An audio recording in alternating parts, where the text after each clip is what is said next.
আমাদের এলাকা সুন্দরবনের তীরবর্তী এলাকা। এখানে প্রায় সময় বাঘ এসে মানুষকে ধরে নিয়ে যায়। কোনো ব্যক্তিকে বাঘে ধরে নিয়ে গেলে তার স্ত্রীকে বাঘ বিধবা বলা হয়। সমাজে তাকে অপয়া মনে করা হয়, ভিন্ন চোখে দেখা হয়। এ বিষয়ে কিছু বলবেন? ভাইরা আমার, এটা নতুন একটি টার্ম, নতুন একটা নামের সাথে আমরা পরিচয় হলাম। আমার জীবনে এটা আমি আগে শুনি নাই যে বাঘ বিধবা বলতেও কিছু আছে। আপনাদের এলাকায় আছে আসলে এটা কিছু আছে?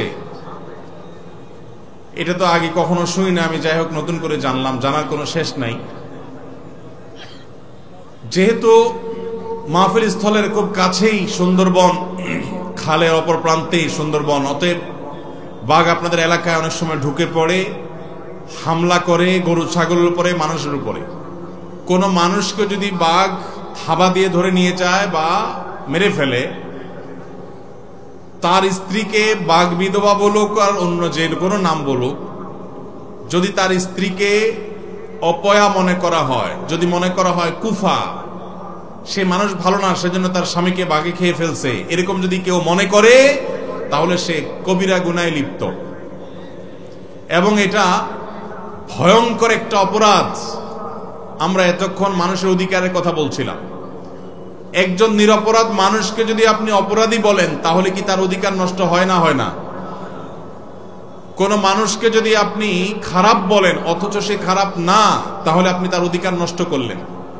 আপনার এই অপরাধ হাজার হাজার তাসবিহ তাহলিল করলেও, লক্ষ লক্ষ বার সুবহানাল্লাহ আলহামদুলিল্লাহ বললেও এই অপরাধ মোচন হবে না, এই পাপ মোচন হবে না, যতদিন পর্যন্ত যাকে কষ্ট দিয়েছেন, যার প্রতি জুলুম করেছেন, তিনি মাফ না করবেন। ভাইরা আমার, একজন নারী, একজন মহিলা তার স্বামীকে যদি বাঘে থাবা দিয়ে নিয়ে যায় বা মেরে ফেলে, তার জীবনের সবচাইতে বেদনাদায়ক অধ্যায় এটা। আমাদের সমাজে মেয়েরা স্বামীর উপর নির্ভরশীল। এই গ্রামাঞ্চলে অভাবী পরিবারের মানুষ হিসাবে স্বামীটা মারা গেলে অসহায় হয়ে যায়। এই অসহায় নারীকে সমাজের প্রত্যেকটা মানুষের কর্তব্য আশ্রয় দেওয়া, তাকে সহযোগিতা করা, তাকে সান্ত্বনা দেওয়া, তার পাশে দাঁড়ানো। কত বড় পৈশাচিক কাজ হতে পারে, কত বড় নির্মমতা হতে পারে, কত বড় পশুত্ব হতে পারে যে সেই নারীকে অপয়া বলে তাকে কষ্ট দেওয়া, তার সাথে মেলামেশা না করা, উঠা বসা না করা, জলসল না করা, তাকে দূর দূর করে ঠেলে দেওয়া। কেন? কারণ সে খারাপ বলে, সে অপয়া বলে, সে কুফা বলে, তার ভিতরে বেবরকতি আছে বলে তার স্বামীকে বাগে নিয়ে গেছে। এটা কোনো মুসলমানের বিশ্বাস নয়, এটা কোনো মুসলমান বিশ্বাস করতে পারে না। বিপদ আপদ আসে কার তরফ থেকে? মনে রাখবেন, নবী করিম সাল্লাল্লাহু আলাইহি সাল্লাম বলেছেন, আশাদ্দুন নাসে বালাআন আল আমবিয়া সুম্মাল আমসালু ফাল আমসাল। জীবনে সবচেয়ে বেশি বিপদ এসেছে কাদের জীবনে? নবী রাসূলদের জীবনে। নবী রাসূলদের জীবনে যত বিপদ এসেছে, এত বিপদ কোনোদিন কারোর জীবনে আসে নাই, আসবেও না। যার জীবনে যত বিপদ আসে, সে আল্লাহর তত প্রিয় পাত্র হওয়ার আলামত যদি সে ঈমানদার হয়, নেক আমলকারী হয়। কারণ নবী করিম সাল্লাল্লাহু আলাইহি ওয়াসাল্লামের আরেকটি হাদিস আছে, সুনান তিরমিজিতে বর্ণিত হয়েছে। তিনি বলেছেন, ইন্নাল্লাহা ইযা আহাব্বা কওমান ইবতালাহুম। আল্লাহ কাউকে ভালোবাসলে বুঝার উপায় কি? যাকে ভালোবাসে তাকে পরীক্ষা নেয়। আপনারা এই অঞ্চলের মানুষ, আমি জানি নানান পরীক্ষার মধ্য দিয়ে আপনাদের জীবন পার করতে হয়, নানান কষ্ট আপনাদেরকে সহ্য করতে হয়। একদিকে যেমন বাঘের থাবা, আরেক দিকে মানুষের থাবা, নানামুখী জুলুমের শিকার আপনাদের হতে হয়েছে, আমি জানি। এই হাদিস আমাদের জন্য সান্ত্বনা। নবীজি বলেছেন, ইন্নাল্লাহা ইযা আহাব্বা কওমান ইবতালাহুম।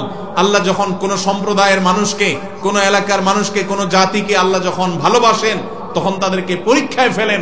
এই পরীক্ষায় তারা উত্তীর্ণ হতে পারে কিনা, এটাই তাদের জন্য বড় চ্যালেঞ্জের বিষয়। অতএব যেই নারী স্বামী হারা হয়েছেন, যার স্বামীকে বাঘে খেয়ে ফেলেছে, মেরে ফেলেছে, নিয়ে গেছে, এই নারী যদি ঈমানদার নেক আমলকারী হয়, তাহলে পরীক্ষায় তিনি অবতীর্ণ হলেন।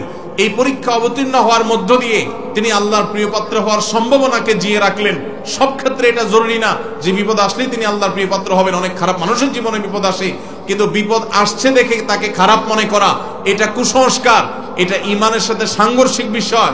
এরকম মনে করলে, এরকম বিশ্বাস রাখলে আপনার আমল নামাতে কবিরা গুনাহ লেখা হবে, ভয়ঙ্কর অপরাধ হবে। আপনি কোনো মানুষকে কিভাবে কষ্ট দিতে পারেন না। ভাইরা আমার, আপনারা যারা এই এলাকার মানুষ আছেন, আপনাদের কাছে আমি আজ উদাত্ত আহ্বান রাখতে চাই, এই তথাকথিত বাঘ বিধবাদেরকে আপনারা কখনো অপয়া মনে করবেন না।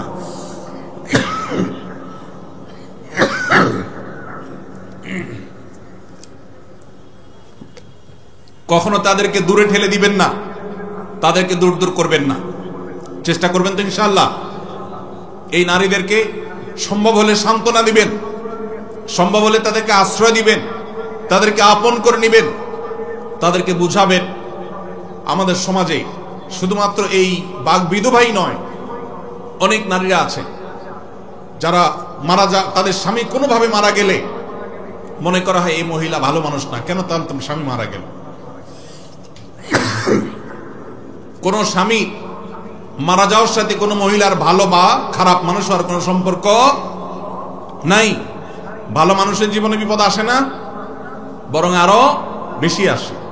অতএব এই কারণে যে কুসংস্কার সমাজে আছে, এটা আমাদের দূর করতে হবে। আল্লাহ আমাদেরকে তৌফিক দান করুন।